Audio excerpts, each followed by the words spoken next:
19 de noviembre de 2021. Una cordial bienvenida a esta reflexión que he llamado La Cueva de los Ladrones. En la India existe un lugar muy especial que tiene el nombre de Cueva de los Ladrones, conocida localmente como Guchipani, situada en el pueblo de Anarwala. Este lugar está formado por diversas cavernas atravesadas por la corriente de las quebradas que vienen de la región del Himalaya.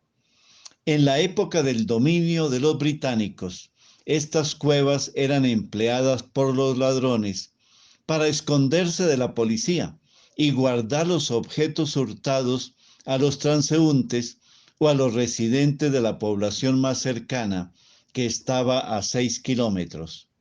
Por eso el lugar era conocido como la Cueva de los Ladrones. Jesús en el Evangelio de Lucas, capítulo 19, versículos 45 a 48, emplea esta expresión, cueva de ladrones, recordando al profeta Jeremías en el capítulo 7, versículos 8 a 11, quien recibe un mensaje del Señor para que proclame de pie junto a la puerta del templo. Ustedes se fían de palabras engañosas que no sirven para nada y se dedican a robar, matar, cometer adulterio, jurar en vano, ofrecer incienso a Baal y seguir a otros dioses que no conocían. Después vienen a presentarse ante mí en este templo, sobre el que se pronuncia mi nombre, diciendo, estamos a salvo, para seguir haciendo luego todas esas cosas abominables.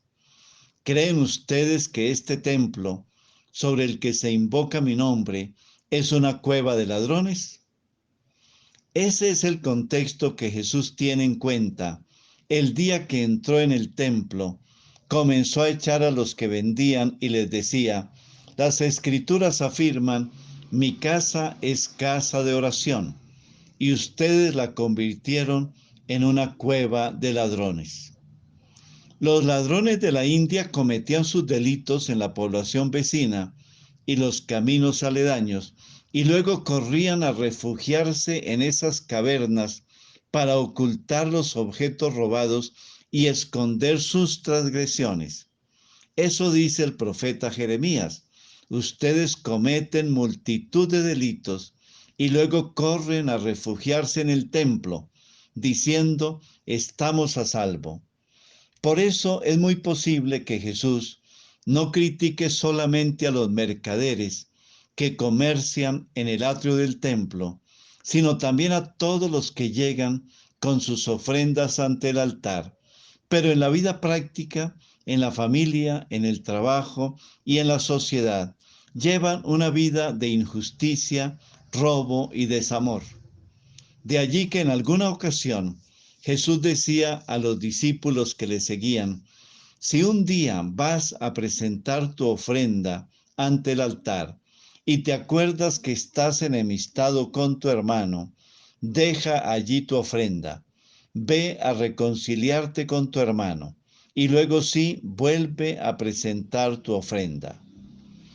Un fraile dominico alemán llamado Juan Taulero del siglo XIV, a quien le decían el doctor iluminado, discípulo del maestro Eckhart, cuando hacía referencia a este texto de la expulsión de los mercaderes del templo, afirma que debemos comenzar por nuestra casa interior, porque es muy posible que nuestra mente y nuestro corazón se hayan convertido en una cueva de ladrones, donde habita la ambición, la codicia, los deseos terrenales y la búsqueda de placeres mundanos.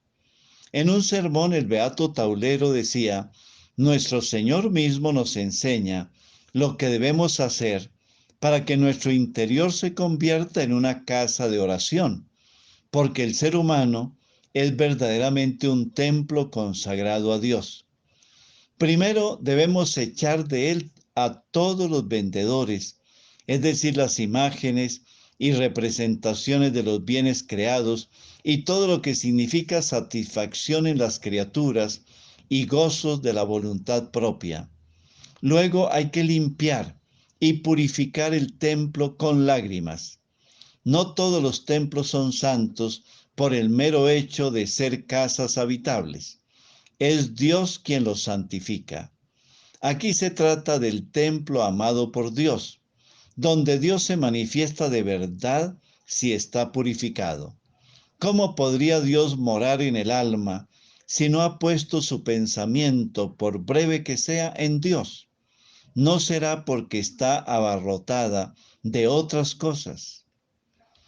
En definitiva, lo que Jesús nos pide es que nuestra casa interior no sea un espacio donde se imponen las apetencias del mundo, las ambiciones, la búsqueda incesante de placeres, sino más bien se convierta en un espacio sagrado para la oración y la contemplación de los misterios divinos. Eso mismo tiene que ser la familia, la parroquia y la iglesia en general. Jesús, al expulsar del templo a los mercaderes que vendían las víctimas destinadas a servir de ofrenda en el altar, anuncia que los sacrificios de animales ya no tienen cabida en la nueva liturgia. La nueva relación cultural es la adoración al Padre en espíritu y en verdad. Así el templo se convierte en casa de oración, como lo decía el profeta Isaías. Una pregunta para compartir en familia. ¿Tu mente y tu corazón se han convertido de pronto en una cueva donde habitan aquellos pensamientos y sentimientos que te roban la paz y la serenidad interior? Unámonos a esta plegaria a María, casa de oración. María Inmaculada, casa de oración, que viviste siempre en actitud de adoración al Padre en espíritu y en verdad. Haz que nuestra mente y nuestro corazón se conviertan en el sagrario espiritual, donde habite la divinidad.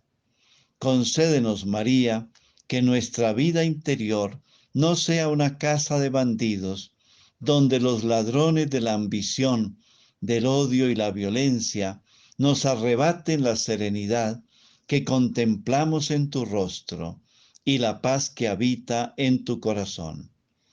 Concédenos, Madre, construir en nuestro interior el más bello templo, con las piedras preciosas de tu bondad y tu misericordia, para que el Espíritu habite en nosotros y nosotros encontremos al Padre que nos envió a su Hijo amado. Amén.